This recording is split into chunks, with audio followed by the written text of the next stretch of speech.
quite the cap to the main card, main event. You got a new champion. Talk to me about Vadim Nemkov and what you thought of his performance. You know, I'll tell you, it's that was one of the most explosive 2-round fights I've seen.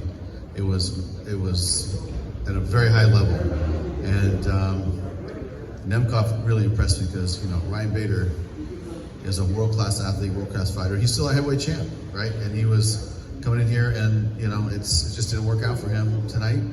I know he'll be back, but Nemkov is a beast, man. He has everything. He has, you know, obviously the wrestling to deal with you know, the top wrestlers in the world. Great striking, great movement. I think the movement is I think the one that gave Ryan the hardest time was that movement, because he kept, you know, circling out and basically, you know, they got into a real big, you know, throwdown the first round. I think Ryan hit him a couple good times, going back and forth. But I think ultimately the speed is what you know, hurt Ryan's efforts today. Yeah, absolutely. And you know, coming into this fight, you talked about how you thought Bellator had the best 205-pound division. Now that you have that guy as champion, where do you stand on that? I mean, I just think that put an exclamation point at the end of my statement, because, you know, when John Jones moves up to a heavyweight, you know, clearly, you know, we have the best division. And you know, Nemkov had a great fight with Phil Davis and went to a decision. You know, he beat Liam McGarry, you know, clearly. But when I think about Phil Davis and Nemkov and Bader, and you know, and I think that with Corey Anderson on board now, I mean, we're gonna have a fun time fighting these guys and getting some great fights out of them. And I still feel the same way, that we have the best 205-pound light heavyweight division in MMA right now. And he mentioned when we asked him, you know, what do you think's next? He mentioned, oh, you got Machida and Davis, and he didn't think Corey could really cut the line. He didn't think that was fair. So for you, I mean, what do you think's next for him? Do you think Anderson can slide, or do you think he has to win a fight in Bellator before he gets that? You know, I'll tell you, that's something I can answer for you probably on Monday, because I always like to go back and talk to my team and you know, get some feelings, and timing's an issue too, when he'll be ready to fight again, and you know, who's available at that time. But listen, I think that you know, we have 5-6 people that I think that could get in there and really, you know, have some great fight offs and give him a test. But you know, this is his night. It was, you know, very clear early on to me that this is going to be a good night for him, and it worked out. And you know, Fedor's happy. You know, I think that Nemkov's happy. The whole Russian team's happy, and it was a well-deserved victory for Nemkov. Yeah, and in the co-main event, Julia Budd, your former champion, picked up another win, bounced back. Do you think she's the #1 contender right now? What were your thoughts on the performance and where she goes from here? Yeah, I mean, I think that she's definitely right in there, and you know, she had a great win today against a tough girl. She was tough, man. She took a lot of shots, and I thought there after about a round and a half, I thought, you know, this might be a tough night for Julia, but I think she turned it on. I think she saw the urgency there, and then she just turned it on and, you know, dominated, I think, the last half of the second round, and then all the third round. So, you know, it was a great win for her, and I'm sure she's going to gain some confidence from this. And we still have a lot of you know, confidence in her that she can perform. But you know, who she'll fight next, we're not sure right now. Just two more for me. Roy Nelson came over to you after his loss, and I think he said that he wants to fight Mitrione in a trilogy. After his last loss, you kind of mentioned you thought it might be time for him to retire. Do you want to bring him back for one more to kind of have a swan song, or are you just... Again, that's something that, you know, I really want to go back and talk to my guys about that, because, you know, they're in the trenches every day, and they should have some input with these guys and what's going to happen. But you know, we got to talk to Mitrione too and see if it's something he's even interested in, and then we'll make that decision. All right, last one for me. The other, you know, when I talked to you the other day, you said that you were going to meet with Fedor and talk some business that night. How did it go? Yeah, I mean, it went great. I mean, he understands that, you know, we're going to probably fight maybe towards the end of the year, beginning of next year. You know, he would like to fight in front of a crowd, to be honest. So we're going to see how things go with the COVID situation. And you know, the plan was always not to fight him here in the United States, to be honest. Although he did say he loves Chicago. and then New York, and then LA. But you know, he said he would like to fight in Europe, and he would like to fight in his hometown. And so, you know, we're exploring all the options. And as you guys know, it's a difficult situation to travel right now, but you know, I think in time we'll be able to put it together and we'll do it right.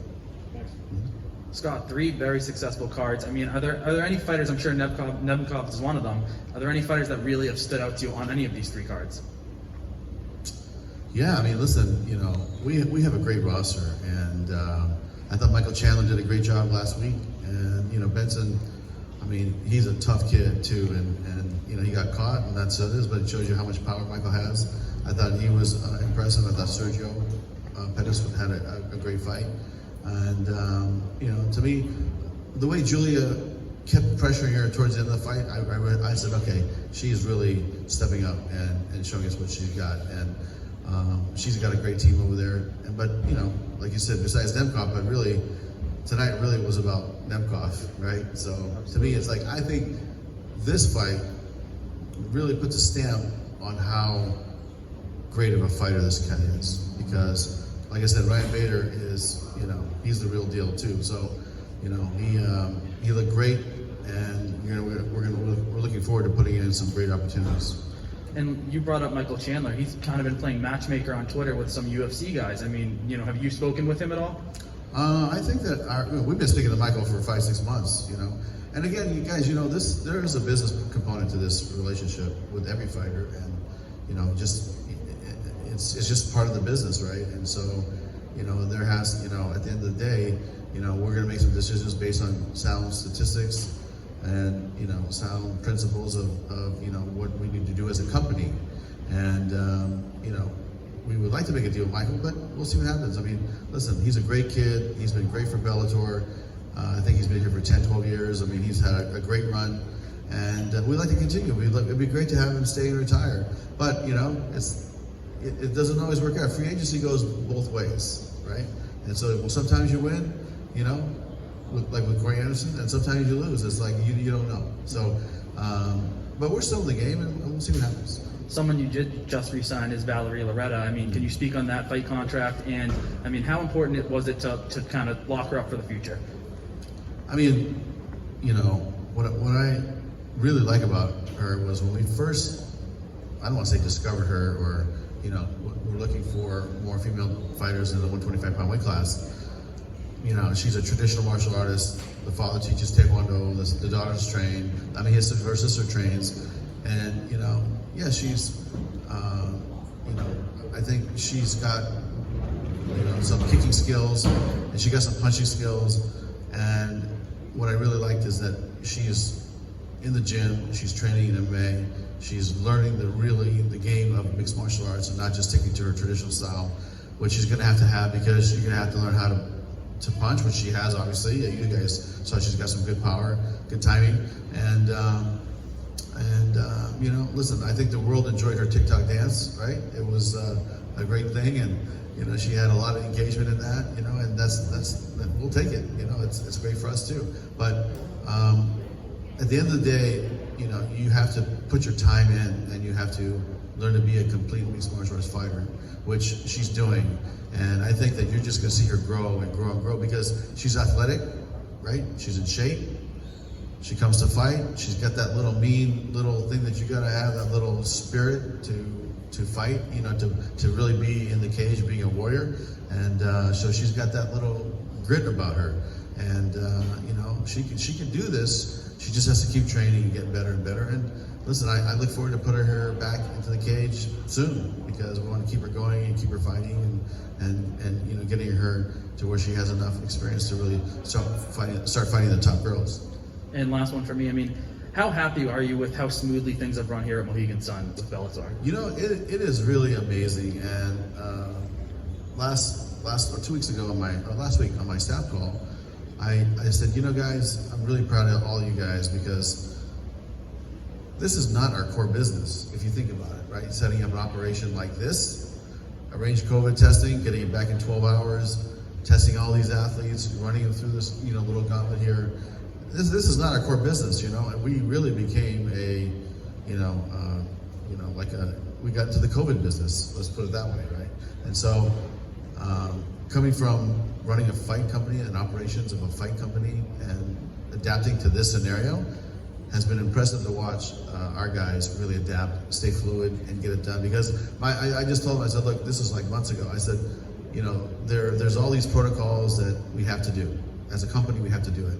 And our parent company is demanding us to do it too. So we are going to do this. And no one had any idea. Like, okay, what does that mean? You know. And so as the directives came down, they started talking to the parent company about protocols and compliance issues.